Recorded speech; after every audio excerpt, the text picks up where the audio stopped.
This is how Warren and I got introduced. We had been members for a very short time of St. Andrew's, where Reverend Perrin was the pastor. And he came to our house one Sunday evening, unannounced.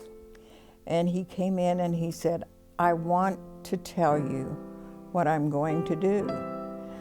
And he told us that he was going to leave the Presbyterian Church USA, and told us why. And he said, "I just felt that I wanted you to know." And I'm sure he did that with quite a few people. And, you know, we talked about that and we thought, he's right. We need to make a stand. And so I think that's the way everyone felt. And they wanted to make a stand for what was true and pure.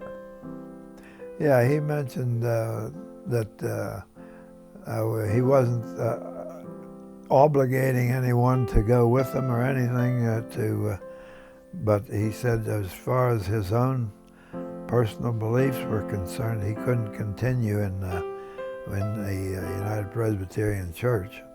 I remember Dad deciding that it was time for him to leave the denomination, and he announced to St. Andrew's session that he would be leaving and that he would be stepping away, and then he called the presbytery to come in and deal with the aftermath, so that the presbytery was taking care of things and it wouldn't look like he was trying to destroy the church. The presbytery stepped in, but out of that came a very clear decision to have a number of people leave and form their own church. And Lloyd Croft was really one of the ones that was very significant in making that decision. I don't think he's the one that did the detail work, but he was the one who said to everyone else, "We need to do this."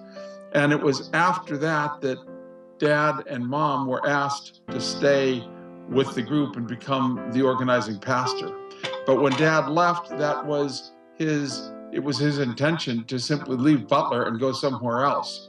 Stuart had a very winning way with him, and the first time we saw him, Ross was a little guy, and he went running up to Stuart because it was just like it was his grandfather, and someone said, "I didn't know you knew him."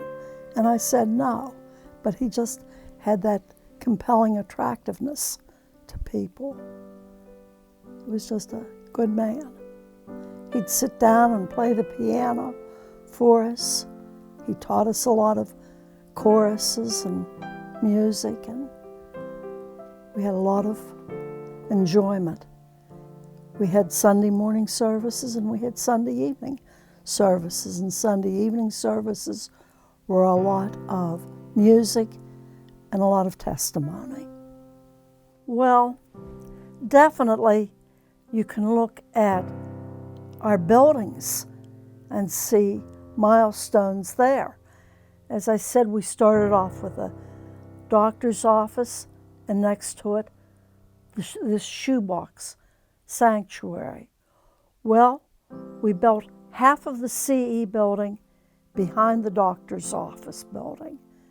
Then when we got that all paid for, we tore down the doctor's office building and built the front half of the CE building.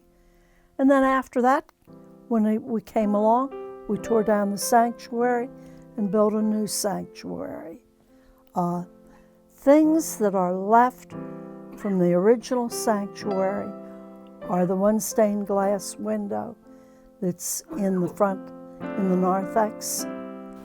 I taught third grade up in the house, the old house, up in the kitchen. That's where we had our third grade Sunday school. And I also did the Bible school. We had Bible school down at Alameda Park, and that worked out good. and we had it for 2 weeks. I remember it. I tried and tried to get Reverend Perrin to cut it down to 1 week, and finally we did it, but it was really 2 weeks was too much. We came here, and when we came here, it was almost kind of like coming to a homecoming, because everybody had been praying for us prior to me coming. So they all met me in the back of the church and, welcomed me, shook my hand. I felt like like a celebrity. There was a woman here her name was Helen Weimer. But anyhow, she was here that day, and she must, sitting where she always sat back there, and she must have looked back and seen the commotion, and she said to somebody, maybe it was Mary Miller in the pew, said, "Where'd you scrounge him up at?" I didn't look very good, I don't think. I'm not sure if I had my beard and all that mustache and the long hair. I don't remember I had this. I did have it for a long time. In the early 70s, I had a long beard. I had really long hair, ponytail. It was cool. So it was different. I'm still here. and one of the reasons I'm here, because a lot of my friends left and this and that, but one of the reasons I'm here is that I do believe I was called. I was called to Westminster Church on 406 or 403 West, North Main Street. And some of the other changes for me, is like I got married. Well, I was married. I don't know if I was married. I got married, and we had some kids, 2 kids, and raised them here at the church. Seneca Hills, and all those things were so much fun way back then. I came to Westminster Church in 1975, which would have been the 40 years. So I've been at Westminster Church the entire time. I did not come to Westminster Church because I was really looking for the gospel. I did not come because I knew anyone. I came to Westminster Church because I was invited. And the invitation was church and lunch. I guess that's an important combination, because the two things together is what brought me to Westminster Church. I came on the arm of the captain of the Butler High School football team. And he invited me, AKA Tom Eilenfeld. And when I came to church with him, I feel certain that I never looked to the pulpit. So Tom and I, the captain of the football team and I, were married in 1978, June 9th, 78, in the old church. And I didn't realize until a few days before the ceremony that I had no one to plan a reception. So I had lost my mom when I was younger in a car accident, and I realized there needed to be food. And so there was a call made to what I called the kitchen ladies at Westminster Church, led up by B. Fisher, Helen Antico, Helen Marie Wisman, Barb McElhatton.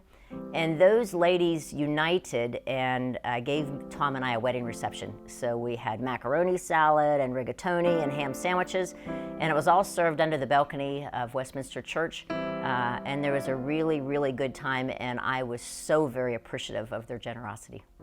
I don't know, everyone was just so loving and so kind. You never felt unwelcome or uncomfortable at church. That was home. Some of the people I remember the most are probably like the youth helpers. Bill and Sherry Rogers, and Harry and Colina Glenn. And now it's kind of funny, Becky and I got married, and now our families are pretty much, super tight. And those are the people who I, admire most in the church, is our families, our parents, our friends' parents that we grew up with, that we still know, and now that we're adults, those are kind of the people that we were taught by, and now the people that we kind of hang with. So that's kind of a neat thing.